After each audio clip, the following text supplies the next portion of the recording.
Hi, good day. Ang subject natin, PRE 7, Accounting for Business Combination. Kaso, discuss, kaso, dahil hindi pa natatakal yung topic na investment in equity securities, so, mag-start muna tayo doon. At least ito mabawasan naman natin doon topic na ito dun sa ating auditing problems sa auditing applications. So, accounting for equity. So, ano ba yung equity? So, pag nag-acquire tayo ng equity security in a particular company, specifically corporations, nagiging tayong stockholders. So, dun sa inyong basic accounting, may iba't ibang way tayo to become an owner of a business. Pwedeng sole prop tayo lang or maghanap tayo ng mga partners in case of partnership. Pero kapag naman corporation, ang tawag sa owner, stockholder. Kung ikaw yung may hawak ng majority ng shares, ikaw yung majority stockholder na pwedeng may control. Pero kahit isa lang naman yung hawak mong share, so still you are a stockholder. At pwede kang umattend sa meeting kasama ng mga directors ng isang company. Okay, so para magkaroon tayo ng overview kung ano ba ang equity, so kuhanin natin sample yung Jollibee Food Corporation.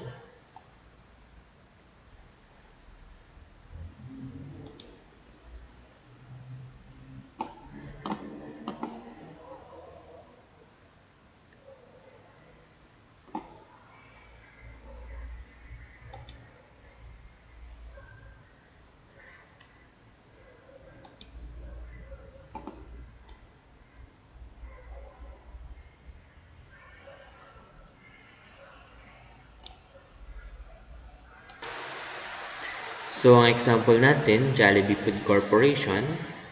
So, heto siya. Ito makikita nyo pa rin naman sa PSE Edge portal. So, dun sa PE Edge portal, ang tawag natin, meron siya, ang bawat corporation may ticker symbol. So, yung ticker symbol, ito yung set of letters representing a listed corporation. For example, si Jollibee, ang kanyang ticker symbol ay JFC. Yan, JFC. So, JFC, anong status? Open. Issue common. Then, market capitalization niya ay 228 billion. Pero, ilan ba yung shares held by stockholders? 1.1 billion shares. So, out of 1.1 billion shares. Kaso, bakit ang listed ay 1.12? Tapos yung issued 1.12. So,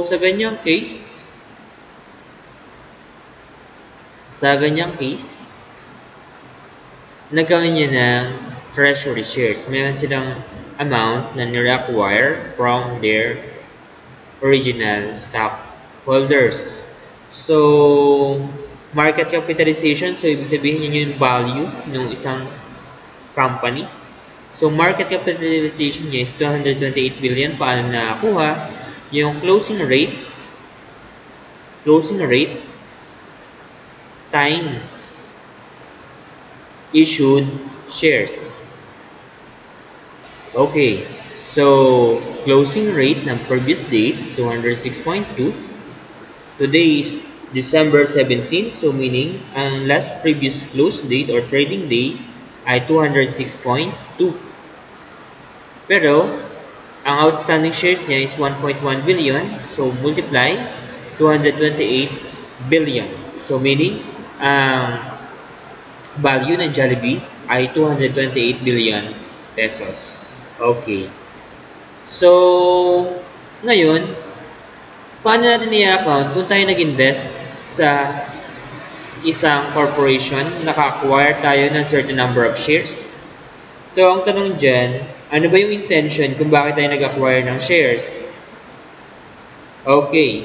So, kung ang intention natin, sabihin natin, gusto natin tayo yung maging majority stockholder ng Jollibee at masabing ikaw ang may-ari ng Jollibee as a majority stockholder, pero kung kahit may one share ka, pwede mo nang tawagin ang sarili mo as stockholder.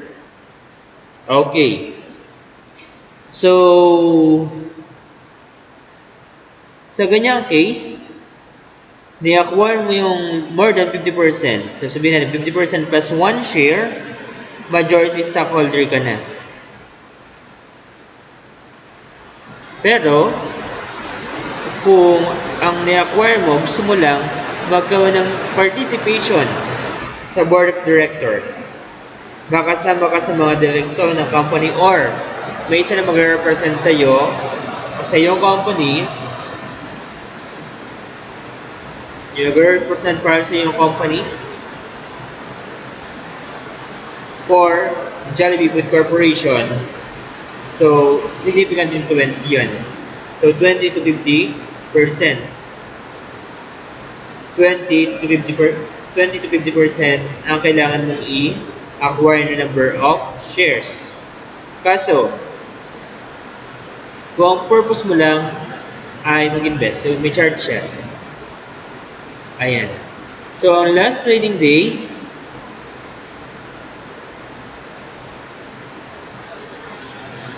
okay. Kaso kung ang intention mo, halimbawa, ay i-trade siya. Ang mga stocks kasi, iba-iba ang amount ng share niya sa stock market. So, ito yung data natin from the stock market. So, pag bago-bago yung values niya, iba-iba ang values. So, sabihin natin, ang nakabili tayo. Okay. So, kung ang ating intention ay mag-buy and sell, kasi yung ating shares, itong mga shares nito, listed sa stock market. So, meaning, pwede ka magbenta doon or bumili ng shares. Ang tawag doon, trading securities. So, yun yung purpose mo. So, yung ating investment, isang type lang siya. As to nature or as to appearance, lahat sila investment in shares, equity, securities. Kaso, yung accounting mo, depende. Depende sa intention mo kung bakit ka bumili ng shares. So, kung ang purpose mo ay for short-term trading, ayan. Ano ibig sabihin ng short-term trading?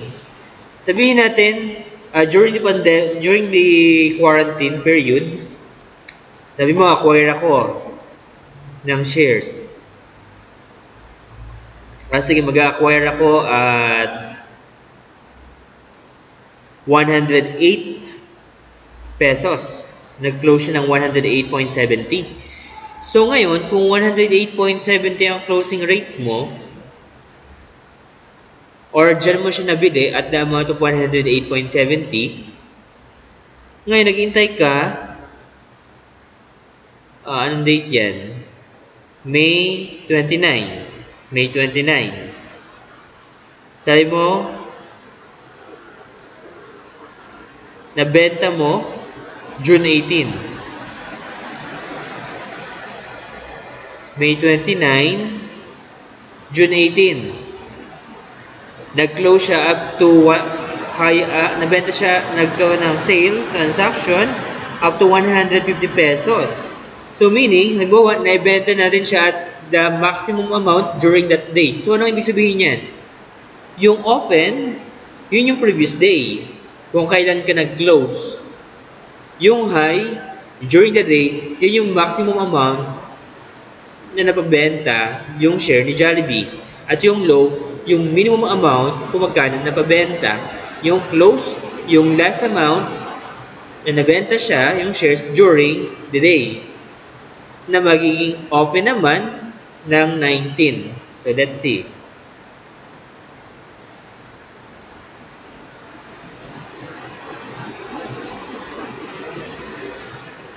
June 19, 149 ang open.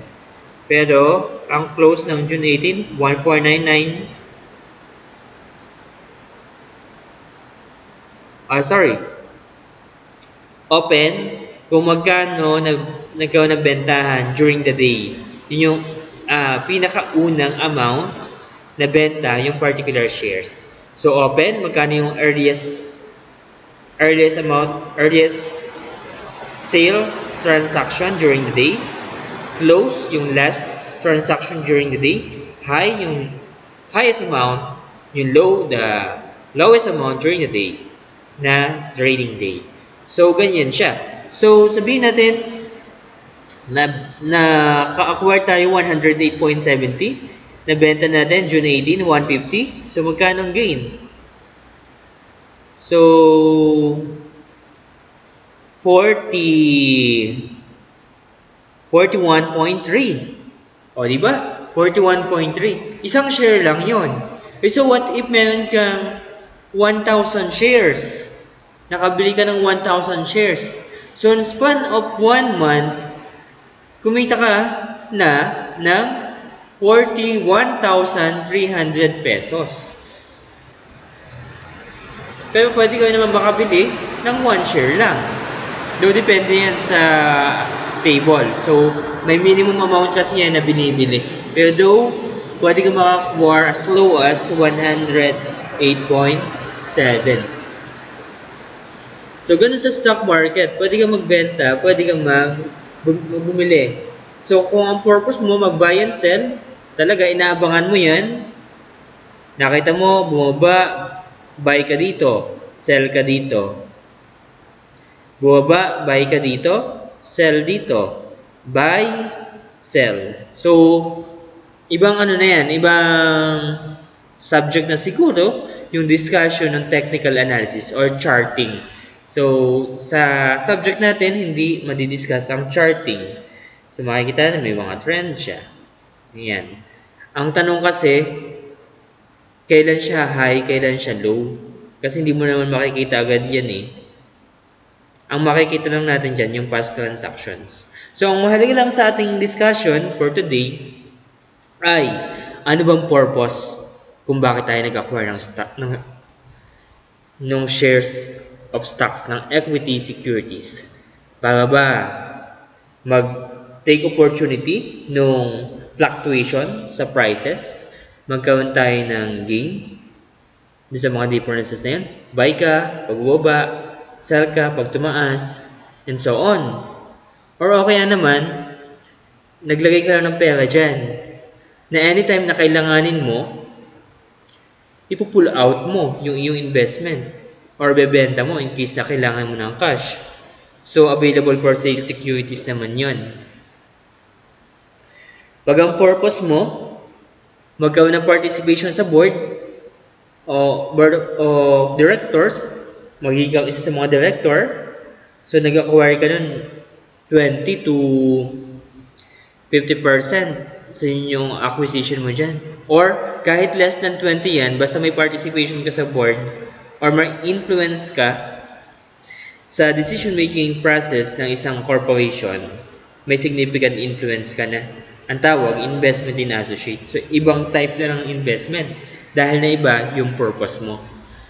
Pero kung ang gusto mo, magkaroon ng control dun sa isang business, sa isang corporation, acquire mo 50% plus 1 share. Control na yun. Pag may control ka na, investment in subsidiary na yun. So, yun yung ating investment sa equity securities. Or pag ikaw ay naging stockholder, o yung business mo, naging stockholder. So, ganyan yung changes sa type of accounting. So, to review,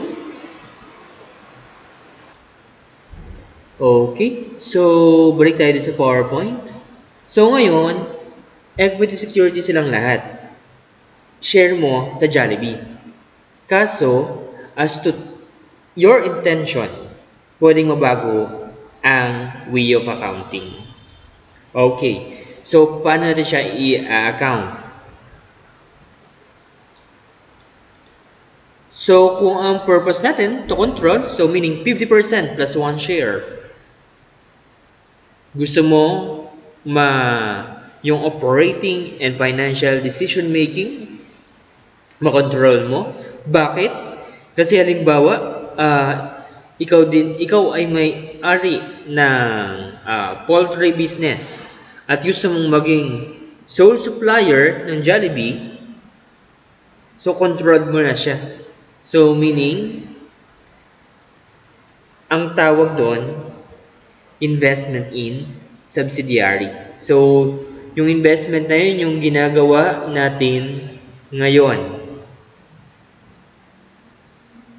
Investment in subsidiary. So, bakit nga ba natin ito dinidiscuss ngayon? Kasi nga, yung way of accounting natin, kailangan natin kasi gagamitin natin yan pag consolidate. So, pag hindi natin naunawaan itong portion na ito, so hindi natin mauunawaan yung kasunod na topic natin sa chapter 3 sa subsidiary. Okay. So, investment in subsidiary. So, ang method of accounting ng parent. Parent pinag-uusapan natin, ha? Pwedeng cost, pwedeng equity, pwedeng fair value method. Pero, kung ang purpose natin ay mag-gain ng significant influence, pag mag-gain ng significant influence, ang manner of accounting natin dyan, investment in associate. Investment in associate, accounted siya as equity method. Yun yung gitna. Equity method. So, i-elaborate pa natin yan. Pag short-term trading naman, yung sinabi natin kanina, na gusto nating mag-take advantage dun sa ups and down ng na stock market ng isang particular share as ano yan, short-term trading or trading securities. O kaya naman, yung tawag din yan dun sa bagong standard ay financial asset at fair value through profit or loss. Or nung araw, ang tawag trading securities kasi tinitrade mo siya to take profit dun sa fluctuation sa prices. O kaya naman, gusto mo, ang balak mo dyan, anytime pwede mong ibenta pag kinailangan mo ng financing, ng source of financing, pero wala ka namang significant influence, wala kang control, kahit joint control. Pag joint control, joint venture yun. So, ang accounting natin dyan, so, ang tawag na natin ngayon is available for sale, financial asset at fair value, must be fair value through other comprehensive income, EFS, at available for sale securities. Ang method of accounting, fair value method. So, fair value method, ang ginagawa natin dyan, any changes dun sa fair value derived ayun dun sa chart natin. So yung fair value method, every year end nire-revalue natin yung ating TS na lang tsaka AFS. So yung last trading day of the year, yun yung valuation natin. Last closing amount. So, ang tinitingnan natin dyan, kung magkano yung tingnan natin. So, yan. Kung magkano yung nandyan sa chart, yung last. So, December, gaya nito. Kailan ba ito yung last? Ayan. December 26 yung last trading day. Kung may mas malapit pa dyan. So, para ma-maneuver nyo to, ganito lang. 19. Sabihin natin January. Lagyan natin 5. Update chart.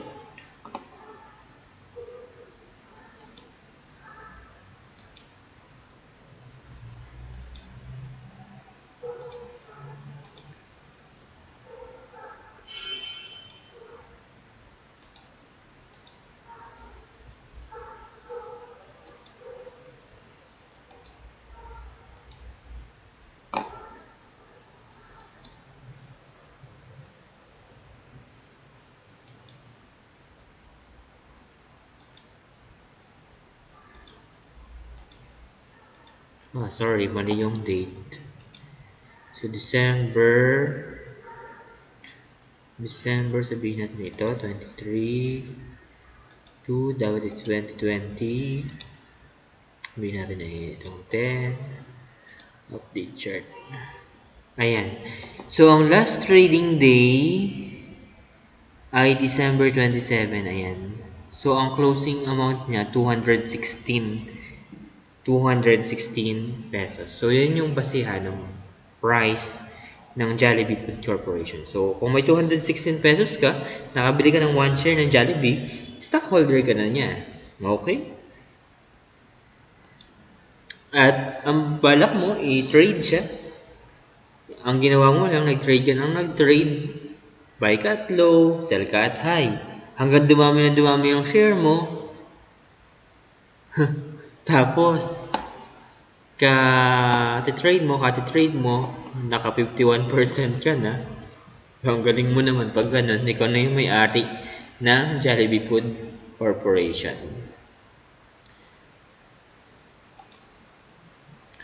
Dividends, okay yan yung purpose mo ng dividends at hindi siya listed. Hindi siya listed sa stock exchange. Hindi siya listed corporation. So, no choice. Hindi na siya ganyan. Sorry, yan ay investment in basta equity securities lang.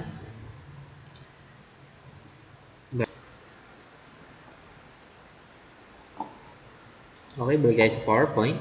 So, kung ang purpose naman natin ay ano lang naman, yung dividends lang, tapos hindi siya traded sa stock exchange, hindi siya kasama sa mga listed corporations. So, yung investment mo, ang tawag, investment in non-marketable equity securities kasi hindi mo siya basta-basta may ibenta outright kasi walang available market. Ang accounting mo dyan, wala na, cost method lang. Kaso, pagdating mo sa subsidiary kasi, kailangan natin balikan yung tatlo. Though investment in subsidiary siya, kaso option ni parent kung paano niya i-account yung investment in subsidiary sa separate financial reports or financial statements. Pwedeng cost method, pwedeng equity method, pwedeng fair value method. So, depende dun sa case. Okay? So,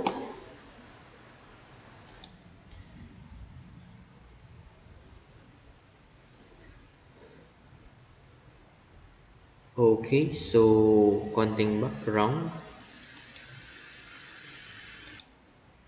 Okay, so pag equity method,